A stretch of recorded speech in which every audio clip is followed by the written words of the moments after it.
Hey everyone, so as you see in the title, we're doing a little short beard trim and maintenance. So we're going to start right away with a 12mm guard on the sides, the cheeks. I'm using my Brio Beardscape 2.0.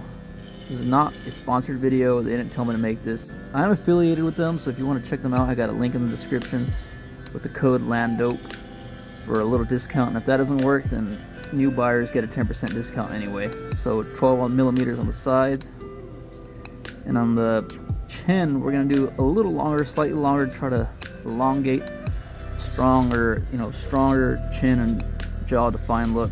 So 15mm guard over the chin, slightly longer than the cheeks. And with the 9mm we're going to go over the soul patch area and the handlebar area of the mustache. And with the 6mm guard, we're going to go over the mustache. I did trim the mustache a little bit off camera because I forgot to hit record. It's the same thing that I'm doing now, so not really missing much. And then with the 12mm guard back on, we're going to go over the cheeks. Again, just in case we missed some hairs earlier under the beard. 15mm over the chin again, just like I said, just in case we missed. And with no guard, we're going to clean up the hairs on the higher cheek area, above the hard beard line. I don't set my beard line too hard. I like to have a little bit of a natural look, nothing too defined, nothing too sharp. And we're also going to clean up the neck hairs, of course. On the neck, I like to have my lines a little harder, a little more defined, even though it's not perfect, but that's okay with me. And right here on the sides, we're going to clean up a little bit as well, just below the ear. And as you see, I'm going to, like I said, I try to set a little bit of a harder line on the neck.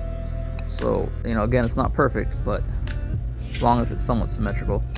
And then with a cheap dollar store razor and the old classic barber tool, we're going to try to clean up the hair, the cheek lines even more. Again, nothing too set and defined. I don't do this too often, especially because I do get shaving irritation. And then again with the 15 guard, I'm going to try to blend in the top of the sides with the sideburns of my hair. And with scissors, whatever little hairs hang over my lip, I try to clean up just ever so slightly. You try to be as precise as possible, and this is the result. Again, nothing too hard on the beard line. Shorter on the sides, a little longer on the chin. I mean, if you like it, if you don't like it, is it alright? Is it good? I don't know. You let me know. I think it's alright, but I'll see you guys next time.